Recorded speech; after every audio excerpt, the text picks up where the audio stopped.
সাংবাদিক ৰাণা ডেকা আৰু তেওঁৰ 8 বছৰীয়া সন্তানক যে প্ৰাণে মৰাৰ ভাবুকি দিয়া হৈছে, কোনে দিছে সেইটো বেলেগ কথা, কিন্তু সেইজন অভিযুক্তক এই পৰ্যন্ত আটক কৰিব নোৱাৰাটো অসম চৰকাৰৰ গৃহ বিভাগৰ চৰম ব্যৰ্থতা। আমি দাবী কৰিছোঁ যে তেখেতক অনতি পলমে এই 3টা দিনৰ ভিতৰতে গ্ৰেপ্তাৰ কৰা হওক, অন্যথা অসমৰ ৰাইজে বুজিবলৈ বাধ্য হ'ব যে অসম চৰকাৰ অপৰাধীৰ ক্ষেত্ৰতে হ'ল প্ৰাণৰ শিল্পী জুবিন গাৰ্গৰ যি ৰহস্যজনক মৃত্যু, সেই ইছ্যুটো ডাইভাৰ্ট হ'ব লাগে আৰু আন নতুন নতুন ইছ্যু বনাব লাগে। এয়া হৈছে এতিয়া চৰকাৰৰ এটা কৌশল। আৰু দ্বিতীয় কথাটো হ'ল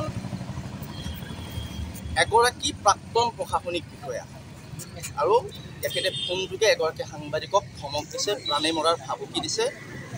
সাংবাদিকগৰাকীৰ 8 বছৰীয়া পুত্ৰ সন্তানটোক ক্ষতি সাধন কৰাৰ ভাবুকি দিছে আৰু তাৰপিছত গোচৰ ৰুজু কৰা হৈছে আৰু 3টা দিন উকলি গৈছে। আজিও নিধিৰাম চৰ্দাৰৰ ৰূপত অসম আৰক্ষী। শুনা পাইছোঁ, খবৰ পাইছোঁ এতিয়া সমন পঠোৱা হৈছে গৃহ বিভাগৰ ফালৰ পৰা হিতেশ দেৱশৰ্মালৈ। কিন্তু আমাৰ এইখিনিতে এটা প্ৰশ্ন, সমন পঠাই দায়িত্ব কিয় সামৰিব বিচাৰিছে? হিতেশ দেৱশৰ্মাক চোঁচৰাই আনক অসম আৰক্ষীয়ে যদি সৎ সাহস আছে। সেইকাৰণে হিতেশ দেৱশৰ্মা কিন্তু আজিৰ তাৰিখত এগৰাকী অপৰাধী। হত্যাৰ ভাবুকি দিছে, এটা দেৱশিশুক নিৰ্শেষ কৰাৰ ভাবুকি দিছে আৰু তাৰপিছত গৃহ বিভাগে কি কৰি আছে? মুখ্যমন্ত্ৰীগৰাকীৰ যি ভাষ্য, সেই তৰল ভাষ্য কোনো কাৰণত গ্ৰহণযোগ্য নহয়। গতিকে অতি শীঘ্ৰে ব্যৱস্থা গ্ৰহণ কৰক, সেয়া আহ্বান জনাইছোঁ। আৰু যিটো ঘটনা বাক্সা জিলা কাৰাগাৰৰ সন্মুখভাগত সংঘটিত হৈছিল, শ্যামকানু মহন্ত, সিদ্ধাৰ্থ শৰ্মাহঁতক লৈ অহাৰ দিনটোত, আৰু সেই ঘটনাত সম্পূৰ্ণৰূপে সাক্ষী আছিলোঁ আমি 4গৰাকী সাংবাদিক আছিলোঁ আমাৰ চেনেলৰ পৰা, আৰু তাৰ ভিতৰত আছিল ৰাণা ডেকা। আৰু যেতিয়া SP-গৰাকীয়ে বুজাই বঢ়াই ৰাইজক শান্ত কৰিছিল, তাৰপিছত ৰাইজ পথৰ ওপৰত বহি পৰিছিল, জাষ্টিছ ফৰ জুবিন গাৰ্গ বুলি চিঞৰি আছিল। আৰু তেনে সময়তে 1-1.5 মিনিটৰ বাবে কাৰাগাৰৰ গেটৰ ভিতৰলৈ সোমাই গৈছিল গীতাৰ্থ দেৱশৰ্মা।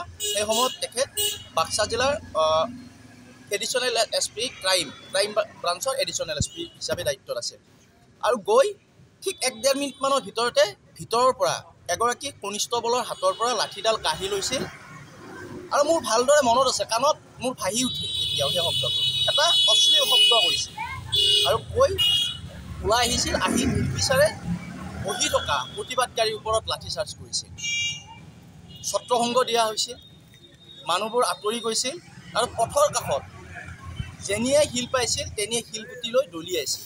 আৰু তাৰপিছত প্ৰায় আধা ঘণ্টাও অধিক সময় শিলাবৰ্ষণ হৈছিল। সেইখিনি সময়ত আমি শুই পৰিছিলোঁ। তাৰ ভিতৰত কেইবাগৰাকীও সাংবাদিক আঘাতপ্ৰাপ্ত হৈছিল, মূৰত চিলাই লৈ বাতৰি সম্প্ৰচাৰ কৰিছিল, কিন্তু সেই নিশা পৰ্যন্ত, যেতিয়ালৈ ইণ্টাৰনেট কৰ্তন কৰা হোৱা নাছিল। আৰু তাৰপিছত এতিয়া সাংবাদিককে ভাবুকি দিছে। ধিক্কাৰ জনাইছোঁ, গৰিহণা দিছোঁ, আৰু অসম চৰকাৰ গৃহ বিভাগক এটাই আহ্বান জনাইছোঁ, অতি শীঘ্ৰে হিতেশ দেৱশৰ্মাক চোঁচৰাই টানি আনক, গ্ৰেপ্তাৰ কৰক আৰু কঠোৰৰ পৰা কঠোৰতম শাস্তি দিয়ক। হিতেশ দেৱশৰ্মাই সাংবাদিক ৰাণা ডেকাক ভাবুকি দিয়া হ'ল। ইয়াৰ পিছতো আজি 3 দিন উকলি গ'ল যে ৰাণা ডেকাই এজাহাৰ দাখিল কৰাৰ পিছতো আজিলৈকে হিতেশ দেৱশৰ্মাক গৃহ বিভাগে গ্ৰেপ্তাৰ কৰিব নোৱাৰা কথাটো দুৰ্ভাগ্যজনক।